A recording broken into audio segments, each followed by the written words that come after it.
What is the stupidest thing you've done just to show you could do it? My partner was a heavy smoker. And at the time, I'd never touched a cigarette. I would subtly and sometimes not so subtly, but always lovingly urge her to quit. She told me I had no idea how hard it was. I decided to take up smoking for about a month and then quit just to show her I could do it. That was 10 years ago. I'm on a pack a day. She no longer smokes. A buddy bet I couldn't finish the spiciest chicken sandwich at this joint known for insanely spicy chicken in under 30 minutes. I knew I ducked up when they gave me gloves to eat the sandwich so the sauce couldn't touch my skin and made me sign a waiver. Won the bet. But really I lost in the end. In 2001, my sister got me a Sony phone. A tiny little thing with a flip down front. She worked in a phone shop and got discount. On the box, it said the phone was waterproof and there were tiny rubber seals in places. I believed them. At the pub where I worked, this aspect came up in conversation. Some guy said the phone couldn't be waterproof, and that showerproof was probably more accurate. Remembering the box, I argued the point, and dropped my phone into a pint of beer in an effort to prove it. I was wrong. Brutal but well-earned life lesson.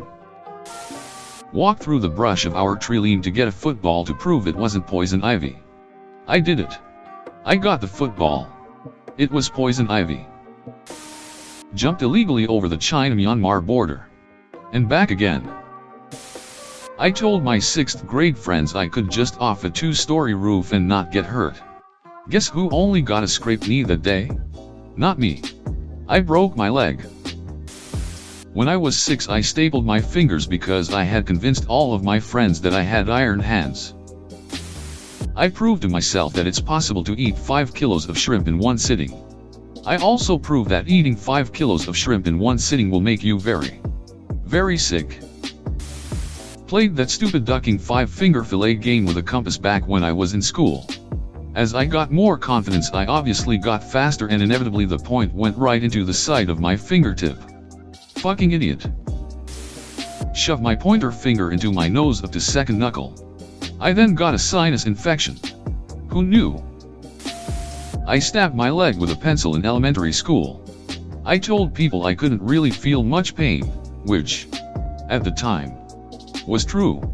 There was a spot on my leg from the lead for years. Not me but one of my former co-workers told us about the time he ate a tub of butter on a dare. He made it about halfway through and had to throw up. He said what came out was neon yellow.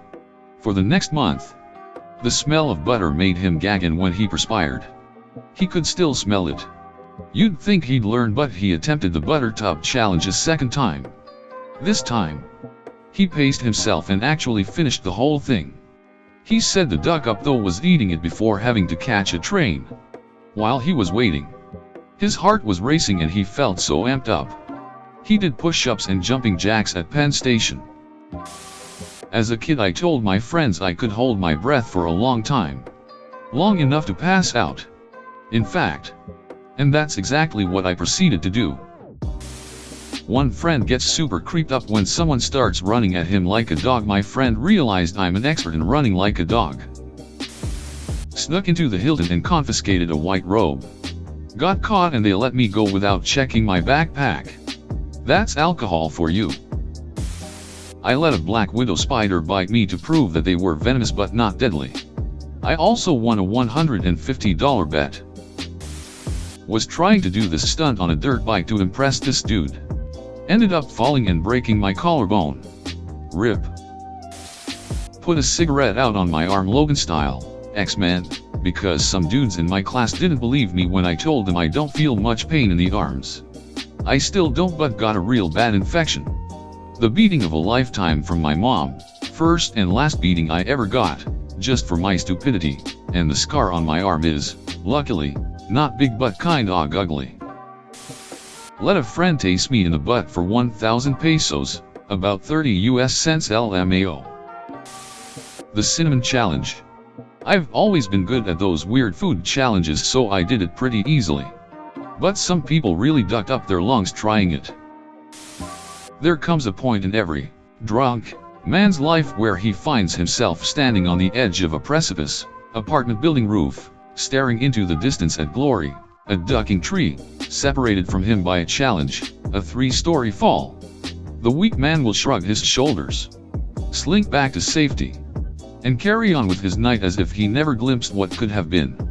But the bold, stupid man will look across the chasm and see the greatness that awaits him on the other side. He will stride to the edge, hand off the extra reserve of courage, beer, that he no longer needs for what must be done. He will stare into the heavens and proclaim into the night, "I can jump that far?" It turns out that I could not jump that far. Remain standing through as much taser as possible. My friend used up the battery on himself and said he was trying to get used to it. He said that eventually he would be able to remain standing. I said what the hell and tried. It's not easy fighting electroconvulsive action. We tasted ourselves and each other a bunch of times. I don't think we got better at resisting it. I say taser bit, I really mean stun gun, no prongs. I downed half a fifth of Jaeger in one go because everyone said I could not do it. Ended up falling in a river outside my apartment having a smoke midwinter in Michigan. Washed down about a quarter mile before I could grab onto something to get out. Made my way back home. Nobody had any idea until I walked in soaking wet in frozen clothes. It was about that time I passed the F out on the floor. Looking back, they probably should have taken me to hospital. LOL. I intentionally got addicted to cigarettes in college to prove my roommate I could quit. Worked my way up to about a half pack a day in a little over a month and then quit cold turkey to win a case of beer. I can touch the tip of my nose with my tongue. I know that's not stupid unless you do it in front of your crush and you think you'll be showing off by going a step further and slightly inserting your tongue in one of your nostrils. I can do that. Yet I could see the disgust on her face. Chug an entire bottle of cheap wine in like 20 seconds. But thanks anyway to the neighbor who almost called 911 when I threw up blood. Not blood, just bad decisions. Downed a whole bottle of champagne. Well, more like 3/4, since a bunch of it sprayed out when we popped the cork. It came right back up. In college, the choir I worked for sent out an invitation for a sweats-only party. This was clearly intended to mean comfy/casual dress. But a rumor got started that it meant you were only supposed to wear sweatpants. No shirt. The leader of the club issued a clarification.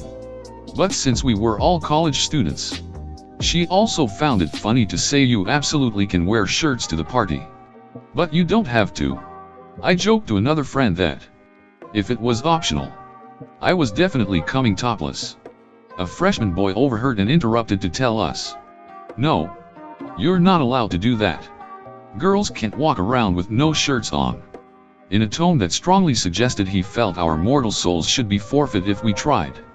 Mind you, he wasn't in any kind of leadership position. And we were both seniors who belonged to the executive board of this organization. So he was trying to boss us around just because it's a man's world? The two of us went topless to the party. In a Massachusetts winter. Pretty much froze our nips off. But we put him in his place.